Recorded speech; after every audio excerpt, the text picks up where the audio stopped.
தேனி மாவட்டம் சங்கராபுரத்தில் இட்லி கடை நடத்திட்டு வராரு சிவனேசன் என்கிற ராஜ்கிரண். கையால் மாவு அரைத்து சிவனேசன் சுடும் இட்லிக்கு ஊரே அடிமை. இந்த நிலைமையில தான் கேட்ரிங் படிச்சுட்டு அவரது மகன் முருகன் தனுஷ் தந்தை விருப்பத்திற்கு மாறாக பாங்காக்கில் வேலைக்கு கிளம்புறாரு. பாங்காக்கில் ஏஎஃப்சி என்ற நட்சத்திர ஹோட்டலில் அவர் வேலை பார்த்துட்ருக்காரு. அங்கே சத்யராஜ் மகளை ஷாலினி பாண்டேவை திருமணம் செய்யவிருக்கிறார். இந்த சூழ்நிலையில் தவிர்க்க முடியாத காரணங்களால் முருகன் மீண்டும் தன் கிராமத்துக்கு வரும் சூழ்நிலை ஏற்படுது.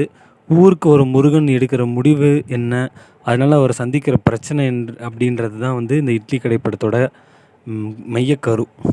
அவங்க ராஜ்கிரணோட அப்பா அவர் ஒரு சண்டைலாம் போடாத மாதிரி ஒரு அமைதியான பையனாக வளர்த்துட்டு வராரு.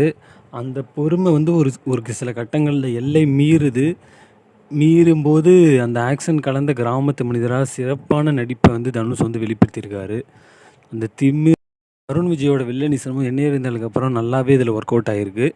நித்யாமேனோட நடிப்பும் நல்லா இருக்குது. பட் ஆனால் சில இடங்களில் வசன உச்சரிப்பு சரியாக ஒட்டலைன்னு சொல்லணும். ராஜ்கிரண் ஒரு நீண்ட நாளுக்கு அப்புறம் நல்ல ஒரு கேரக்டர் பண்ணியிருக்காரு. அதே மாதிரி ஷாலினி பாண்டே, இளவரசு அவங்களோட கேரக்டரைசேஷனும் ரொம்ப நல்லாவே இருக்குதுன்னு சொல்லலாம். சத்யராஜ், பார்த்திபன், கீதா கைலாசம் அவங்க தங்கள் கொடுக்கப்பட்ட கதாபாத்திரத்தை சிறப்பாகவே பண்ணியிருக்காங்க அப்படின்னு சொல்லணும். ஜிவி பிரகாஷோட பின்னணி இசை நல்லாவே இருக்குது, பாடல்களும் நல்லா இருக்குன்னே சொல்லலாம்.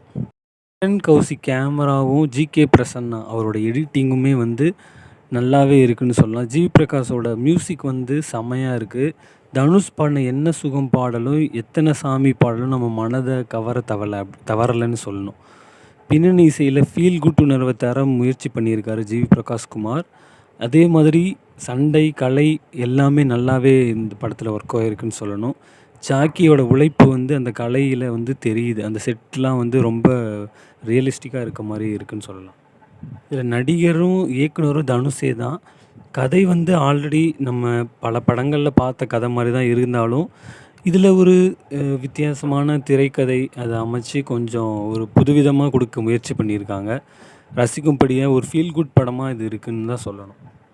மொத்தத்தில் இந்த படம் மேக்கிங்காகவும் அதோட விஷுவல் சென்ஸ் இது எல்லாமே நல்லாவே இருந்தாலும், ஒரு கதை நமக்கு ஆல்ரெடி நிறைய பார்த்த கதை அப்படின்றதுனால இந்த படம் அந்தளவுக்கு எங்கேஜிங்காக இல்லைன்னு தான் சொல்லப்படுது. பட் ஆனால் கண்டிப்பாக ஃபேமிலியோடு போய் ஒன் டைம் வாட்சபிளுக்கு இந்த படம் இந்த பண்டிகை காலத்தில் நல்ல ஒரு படமாக இருக்கும்.